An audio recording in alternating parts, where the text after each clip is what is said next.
Archaeology proves the Bible. Kind of. I say kind of because before about 800 BC, there really isn't a lot of external archaeological or material evidence that verifies, corroborates, or speaks specifically about the Hebrew Bible's narratives. There's tons of information out there that show connections and imply a lot of things, but when it comes to direct evidence, there isn't so much out there.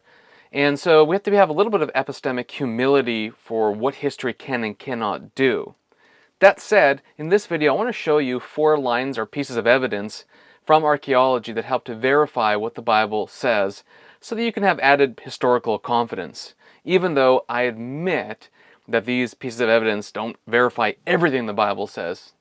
So let's get into it, and then I'll talk a little bit more about what history can and cannot do. The first piece of evidence is the Merneptah stele. So the Merneptah stele was discovered in 1896, and it dates back to about 1215 BC, sometime in the 1200s before Christ was born, and it's really the first external reference outside of the Bible to the Israelite people. In fact, there's a Merneptah in that stele talks about Israel and says, "Israel is laid waste, its seed is no more," apparently some sort of military victory against them. But it provides evidence that there were a group of people called the Israelites in the 13th century BC that were living in the place known as Israel, Palestine, or whatever. It's an interesting testimony to these people, and I think it does mean something that we can at least hook our, claws into. The second piece of evidence comes from the Bible itself, and it comes from the name of Moses. Now, Moses is the famous lawgiver, this heroic figure in Israel's history. And it's interesting to me that we don't have this huge story outside the Bible about his life, except his name is fascinating. The name is Moses, and one of the most, a royal name, a famous name in ancient Egypt is Tutmosis, and other kinds of names like that are very, very similar to Moses. So his name itself, his own name, Moses, is evidence of a sort of Egyptian origin, connection, or relation. There are many people that have his name in the ancient Egyptian world, and so there is good sort of external evidence to think that he is, coming from an Egyptian setting.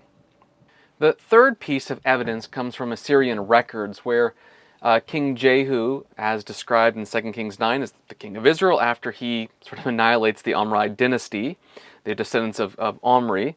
He is shown in the black obelisk as paying homage to an Assyrian king in the 800s BC. This not only verifies that Jehu was, the king of Israel, but it talks about the house of Omri, that is, the Omri line that moved through, for example, Jehu and Jezebel and other kind of figures in the Book of Kings. So the Assyrians know about that dynasty, they know about Jehu. This seems to confirm then the existence of these kings as the biblical narratives describe them.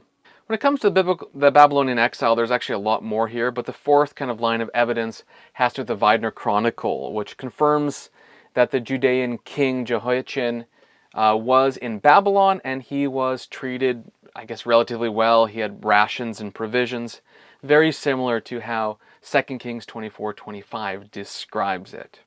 And the last piece of evidence are the Marashu tablets, which are from the 400s. It describes how Judeans or Israelites lived under Persian rule, in particular under Artaxerxes and Darius.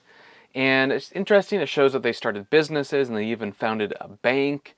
So they apparently settled down in exile and, loved where they were at the time. It kind of reminds you of things like Jeremiah 29 to look out for the city in which you find yourself and look out for its good and all this kind of stuff. Apparently, many did. It's also evidence that, as Ezra and Nehemiah explains, not many Israelites returned to the land. Well, these are the pieces of historical evidence that I brought out. I'm sure there's much more that I could have. These are just a few of them. Most of this, or much of this I knew just from my kind of study days. Some of it I didn't know. Most of this I just got from John Barton's little book called A History of the Bible. It's an interesting one. It's obviously taking a more critical approach to the Bible than a conservative might, but insofar as it's an historical argument, it's interesting. And that's kind of one of the important things to emphasize. As David Bebbington says, all history is an argument because you're using available evidence to argue for a position. This pencil in front of me, I can see, I can touch, I can feel, etc. I can say much about it, but history from 4,000 years ago, there's separation between me and the event, and therefore I have to use arguments, evidence, probabilistic things, etc. in order to verify it.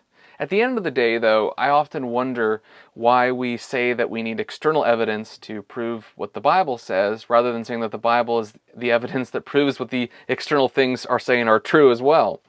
We often have a highly skeptical view of the Bible, assuming that it can't witness to the truth, rather than assuming that its witnesses are accurately describing the way things are. I could say much more on this, but we do have to have some epistemic humility when it comes to the past.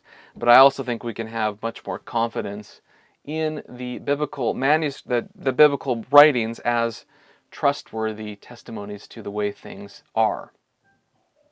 If you enjoyed this video, watch the other one above my shoulder now.